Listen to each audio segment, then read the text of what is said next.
স্বাগতম জানাচ্ছি। আশা করি তোমরা সবাই ভালো আছো আর আমরাও ভালো আছি। সকাল সকাল ঘুরতে বেরিয়েছি, মর্নিং ওয়াক করতে গিয়েছিলাম।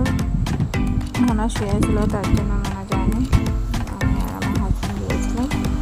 তারপরে সকাল সকাল একটু হাঁটা শরীরের পক্ষে ভালো, তার জন্য গিয়েছিলাম। তারপরে আসার পরে পকোড়া বানাচ্ছিল আর চা আমার হাজব্যান্ড বানাচ্ছিল, স্পেশাল চা আর পকোড়া।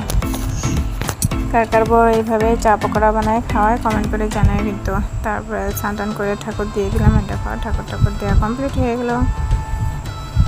তারপরে দেখো গাছে অনেকগুলি মরিচ পেকে ছিল, তাই উঠে রেখে দিচ্ছি। এক বাটি মরিচ হয়ে গেছে, মরিচ কিন্তু আরও ঝাল। তারপরে দেখো অনেকগুলি কাপড় কাচা হয়েছিল, কাপড় কেচে রোদে দিয়ে দিচ্ছি অনেকগুলি। তারপরে গাছের মধ্যে কি সুন্দর ফুল ফুটিয়েছিল, এই দেখো ছোটো ছোটো ফুলগুলো অনেকগুলি ফুটিয়েছিল, তাই একটু ভিডিও করে না।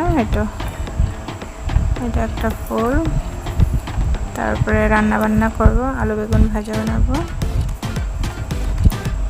নুন হলুদ দিয়ে। তারপরে মাটন বানাবো আজকে। মাটনগুলি সিদ্ধ করে নিচ্ছি, আলুগুলি লাল লাল করে ভেজে নিচ্ছি। তারপরে মশলাগুলি ভালোভাবে কষায় নিচ্ছি। কষানোর পরে মাংসগুলি ভালোভাবে দিয়ে কষানোর পরে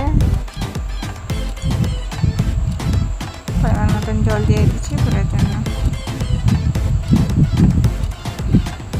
তারপর মাংস রেডি হয়ে গেছে আর দুপুরে খাওয়া দাওয়া করবো এখন। তার জন্য আলু বেগুন ভাজা, উচ্ছে সিদ্ধ আর মাটনের ঝোল আলু দিয়ে নিয়ে আসছিলো দুপুরের খাওয়া দাওয়া। তারপরে মেয়ে বায়না করতেছিল যে আলতা লাগাই দেওয়ার জন্য, তারপরে মেয়েকে আলতা পরাই দিলাম।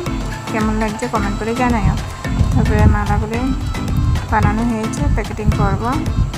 দেখো একটা একটা করে প্যাকেটিং করে নিলাম আর আমার মালা বানানো কমপ্লিট হয়ে গেছে। দেখো প্যাকেটিং করা কমপ্লিট হয়ে গেছে, আর দুজন মাল প্যাক করে নিয়েছি। দেখো কেমন হয়েছে কমেন্ট করে জানাইও। তারপরে বাজার থেকে লাল মিষ্টি এনেছিল, তাই খেয়ে নিলাম আমরা সবাই মিলে। কার কার লাল মিষ্টি ফেভারিট কমেন্ট করে জানাও। আমার কিন্তু ভীষণই ফেভারিট। ভিডিওটি ভালো লাগলে লাইক কমেন্ট আর শেয়ার করে দিও। পরবর্তী ভিডিওতে দেখা হবে অন্য একটি ব্লগের সাথে। আজকের জন্য টাটা।